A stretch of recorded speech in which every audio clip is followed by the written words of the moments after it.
Hello everyone, we are Geeks Not Nerds. I'm Captain Logan. And I'm Sarah. Sarah's filling in for Vince this week. This week's question is, how do you get your girlfriend into fandoms, into comics and superheroes and sci-fi and what have you? Now, somebody sent me this question, and I have to admit, I lost the question.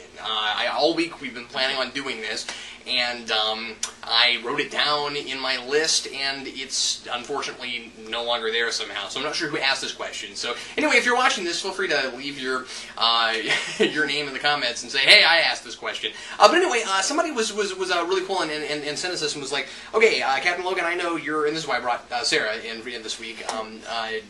Since Vince couldn't be here, and I thought this would be a good time to do this topic. This person was like, so, how'd you get your wife into Star Trek and stuff? How does that even happen? And what was really funny was, he was like, I've tried this with several girls and it doesn't work. I don't think it was Star Trek specifically, but it was sure. Like fandoms and things. So, why don't you start fielding this, and then we'll just kind of see how it goes. I'm putting 10 minutes on the clock. Okay. We'll get the conversation rolling and see where it goes in 10 minutes. Okay, pointer number one. It helps if she's already into sci-fi and fantasy.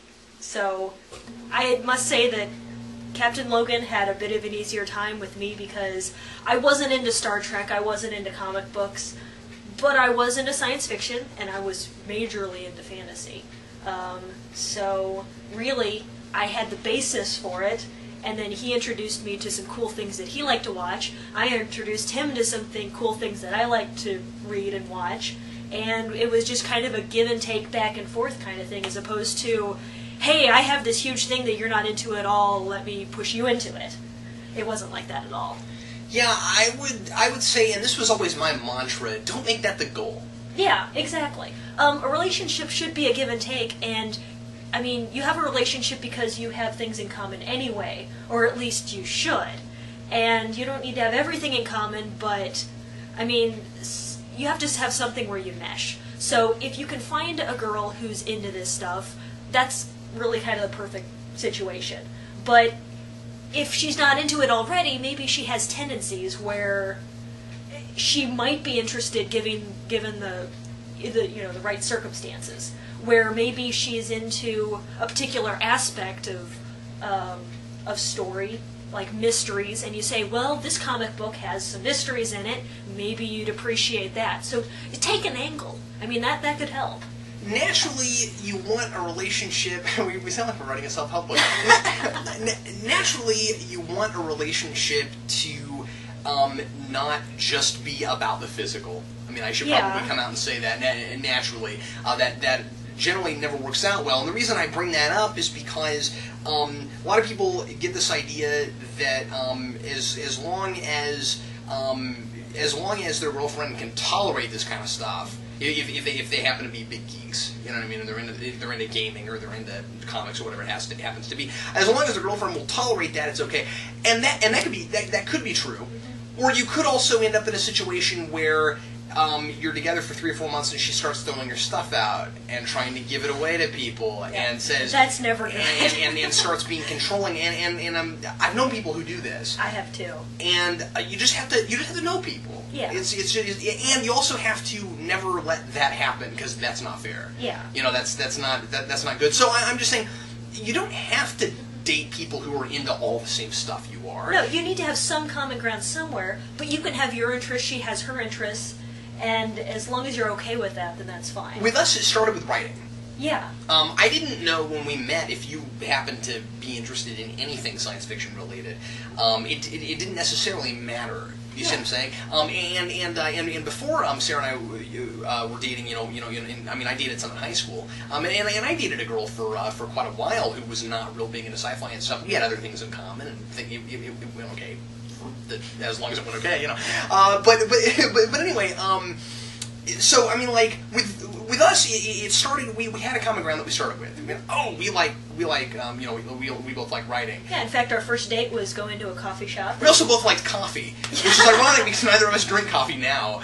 Very much. I still enjoy it, but I don't like to make it myself. Yeah, and I just can't even drink it now. Yeah. So, but anyway, our first date was going to a coffee shop and reading each other stories we'd written.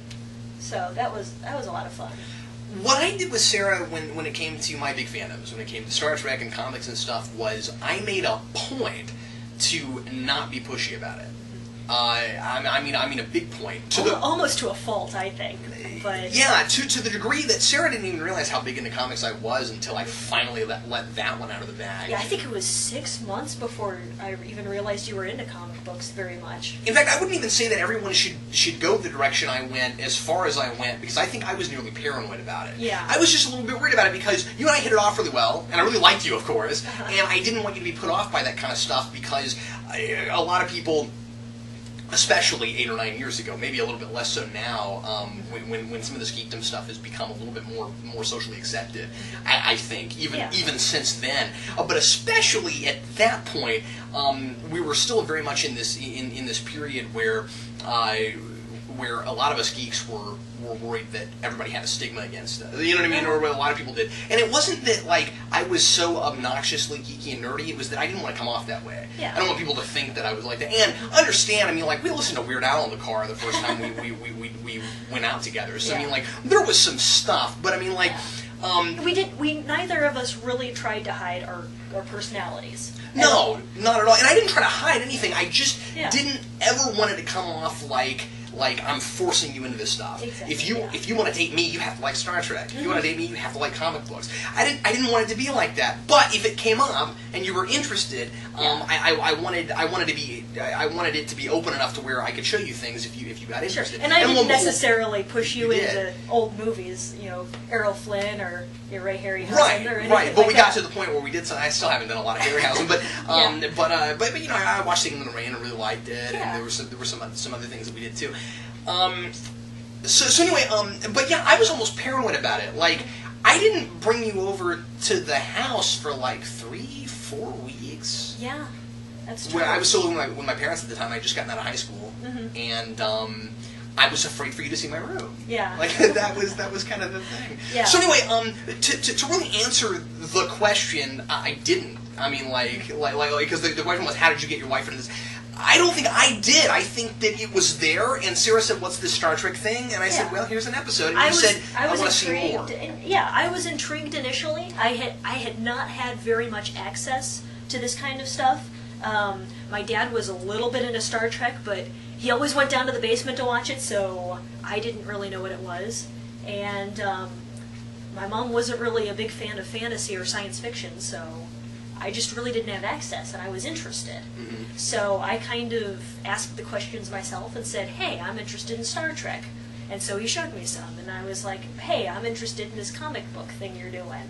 So he showed me some. Not every couple, of course, is going to be like us, and I want to say that, and tell me if you agree with this, I think there is a certain amount of luck that goes into finding the right person. Yeah, I don't want to sound sappy, but just like, you know, finding somebody that you have the kind of common ground that we have, there's a little bit of luck that goes into that. Oh, certainly. So, you know... And you have to be willing to wait for it. I'm just saying. Yeah, absolutely. So I don't know, like I think that the best advice I could give is have an open mind and try to find people with open minds.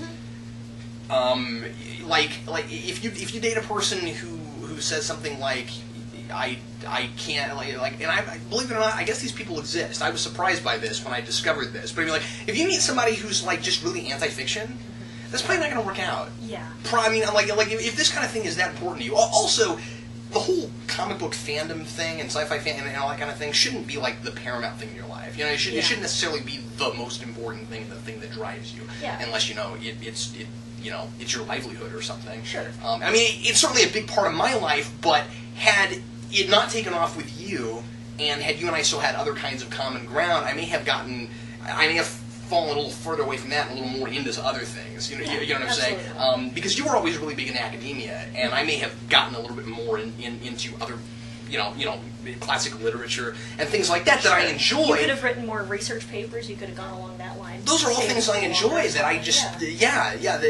well, I mean, I graduated, but I could have gone for a master's and stuff. Yeah, exactly. So I think what happened is Sarah and I both got into a lot of this, and I already was, but together we enjoyed this stuff, and so I just kept going in that direction. And the thing is, you always rub off on the person that you hang around the most.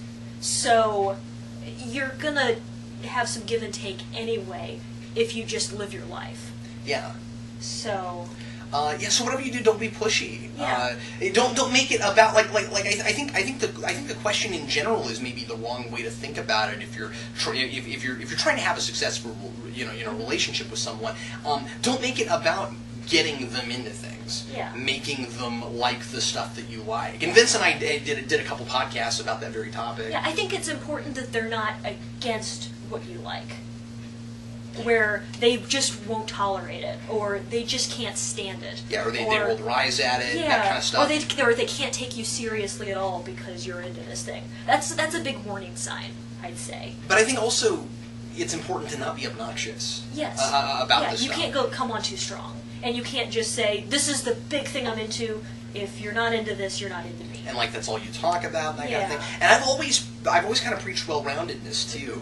Find other interests. Yeah. You know, be well. I mean, I know that it probably seems like the only things I'm into, and the only things that we're into, because that's the only things we film. That's all you see on the internet. That's all you see on the channel, because the channel is about this. But there are of course more to our lives. And I've said this before, but there's Captain Logan, and then there's the person I am when I'm not Captain Logan. You know what I'm saying? So I don't want anybody who watches us to get the sense that this is all there is to life. Yeah. It's certainly there's a lot more to life, and certainly get off your computer and go outside and look at things, because the world is very interesting, and you should go look at it. And go fishing. That's my Sarah is an expert fly fisherman. Yeah. I have to bring that up, and you know how to skin fish. Yeah. Yeah. What other manly things do you know how to do? Well, no, really, because like there's all these things I would never do. I'd be like, ooh, gross, it's a fish, and you're just like, man up and do it, you know. Yeah, learn to put a worm on the hook, really. Worms. I don't like worms. No, I don't know. I like going outside and doing stuff. You're also better at fixing things. Yeah. Than me. I mean, like, of course, part of that's because you're an architect, but I mean, like, yeah. Oh well. But anyway, so of course there were probably all kinds of other things we could have covered, but once again, Geeks Not Nerds is about starting conversations, not finishing them. So feel free to talk some more about this in the comments, and any ideas you have, especially if you happen to have a very successful relationship of your own. Feel free to leave advice and things and we can have a little advice column below. But anyway, I know this would be an interesting thing to talk about. Yeah. And we may eventually do a follow-up on it if people have other questions for us about it. Certainly. Because of course, there's a lot of other things we could have said, but just the bare minimum is don't come on too strong and look for people who are open-minded, I think. Yeah, that's certainly important. Well, if you have something else you'd like us to talk about in the future, also leave that in the comments as well. Vince will be back with us next week, and thanks a lot for watching Geeks Not Nerds. I'm Captain Logan. And I'm Sarah, reminding you to support your local comic book store. Well done. I actually forgot all about that. Good job!